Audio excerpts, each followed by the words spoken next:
Un des enjeux principaux du PAT, c'est de sensibiliser les collectivités au rôle primordial qu'elles ont à jouer sur toutes les thématiques agricoles et alimentaires. En effet, d'abord évidemment préserver le foncier par rapport à l'urbanisation grandissante, mais aussi le lien avec la restauration collective, puisque les communes ont la responsabilité de la restauration des écoles. La réglementation a évolué depuis le 1er janvier 2022.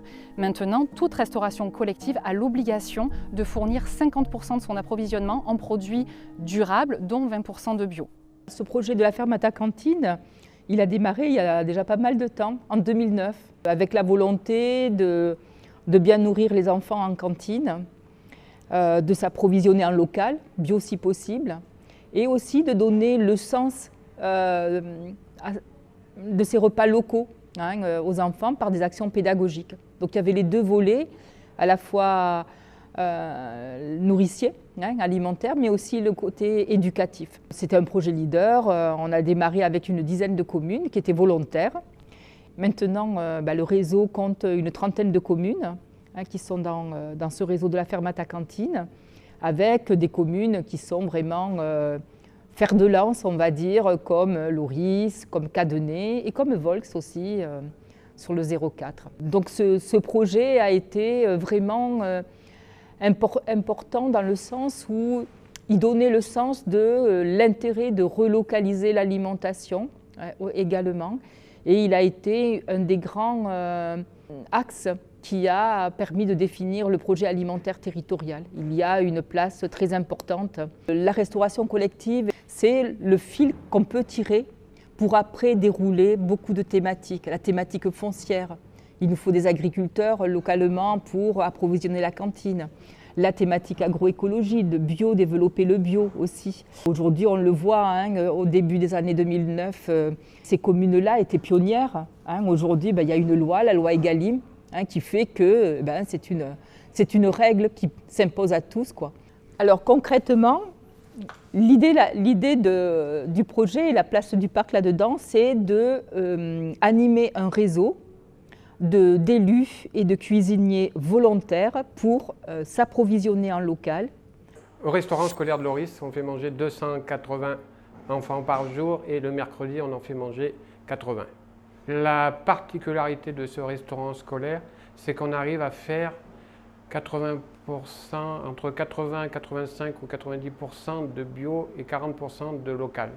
Mais la méthode de travailler est différente, mais notre métier à la base, c'est cuisinier. Et on cuisine pour les enfants et c'est notre plaisir. C'est un vrai travail d'équipe avec la municipalité et mon équipe qui est ici en cuisine. D'un premier temps, on voulait bien manger, apprendre à nos enfants à manger sainement. Et puis de fil en aiguille, on s'est rendu compte qu'à travers la nourriture, on traversait tous les champs de la vie. On tirait le fil de la pelote à travers la nourriture locale et bio. On pouvait travailler nos paysages, l'économie locale, le développement de l'agriculture. On pouvait travailler la pédagogie. On pouvait éduquer nos enfants et leurs parents. Le Luberon paysan est des acteurs qui fournit la restauration collective. On a des producteurs qui font que des petites unités en vente directe, on a des producteurs qui ont des activités mixtes. Et donc c'est avec ces activités mixtes où on a les volumes qu'on arrive à répondre à la demande. Donc il faut arriver à collecter les produits et à les centraliser et ensuite les redistribuer le jour J à l'heure H. Les avantages, c'est qu'on négocie avec les paysans et on arrive à faire des recettes à notre goût pour les enfants. Les inconvénients, c'est que les paysans, ils ne sont pas tous les jours à notre disponibilité, ce qui est normal. Donc des fois, le menu, on est obligé de dire, on le fera demain, et si on fait ce jour-là les légumes qu'on a, et le lendemain, on va faire celui-là. Mais ça, c'est pas grave. En s'adaptant, les enfants n'ont que des produits frais. Bon, forcément, le bio, c'est plus cher. Je vais rétrécir un peu en viande et augmenter en céréales et en légumes pour arriver à faire quelque chose de clair et d'avoir un budget qui tient la route.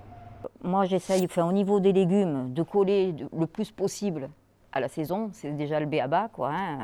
Bio ou pas bio, mais déjà ça, c'est déjà pas mal. Et après, c'est ce qu'on disait tout à l'heure, de s'adapter aussi aux enfants. Si les enfants au final ne le mangent pas et qu'ils en mangent moins, ben, il vaut mieux réduire les quantités plutôt que de jeter. Et on est passé à quand même quelque chose de nettement mieux. Des enfants qui mangent des légumes, ça existe.